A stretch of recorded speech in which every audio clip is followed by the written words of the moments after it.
تسلیما اللہم صلی علی سیدنا و مولانا محمد وعلی آلہ و اصحابہ اجمعین۔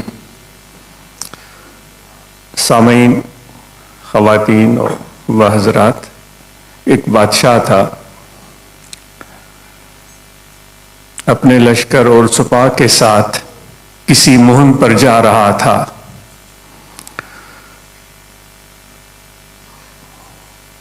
تو ہر طرف سے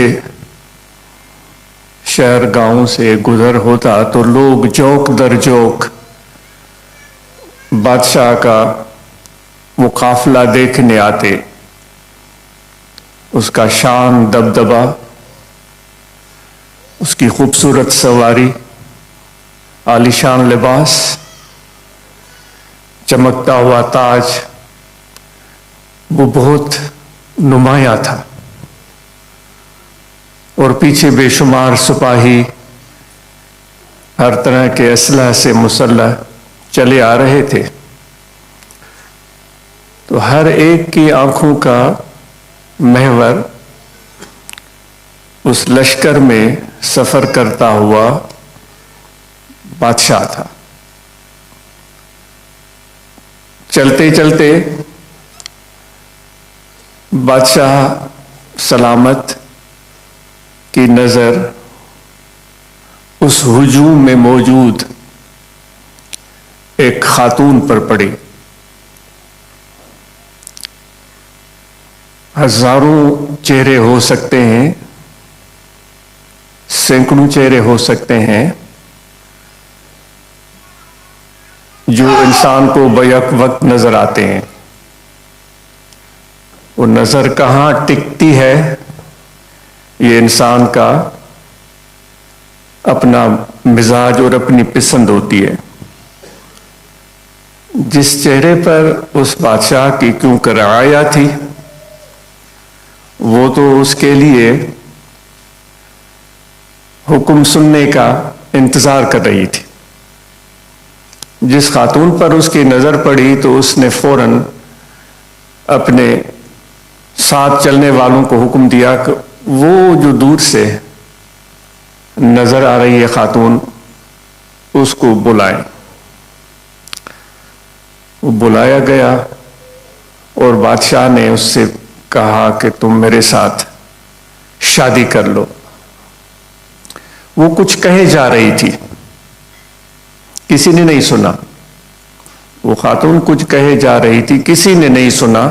اس کو لے کر چلے گئے محل میں، بہترین غسل خانے میں نہلایا گیا، خوبصورت لباس پہنایا گیا، عالی شان زیورات سے سجایا گیا، نفیس خوشبوئیں لگائی گئیں، اور وہ خاتون مسلسل کوئی چیز دہرا رہی ہے۔ کوئی سن رہا تھا، کوئی نہیں سن رہا تھا۔ جب اس کو بادشاہ کے سامنے لے کر جانے لگے تو ایک نے کہا کہ بھائی اس کی بات تو سنو، وہ کیا بول رہی ہے۔ تو جب اس کی طرف دھیان گیا تو وہ بول رہی تھی موہ روٹی، یعنی مجھے روٹی چاہیے۔ تو جو آس پاس لوگ موجود تھے انہیں کہنے لگے کہ تم دیکھ رہی ہو بادشاہ کی منظور نظر بن چکی ہو، اتنے ہزاروں میں سے تمہیں بادشاہ نے منتخب کیا ہے اور دعوت نکاح، شادی کی دعوت دی ہے، تم کیا کہہ رہی ہو؟ تو وہ تکرار کیے جا رہی تھی موہ روٹی، مجھے روٹی چاہیے۔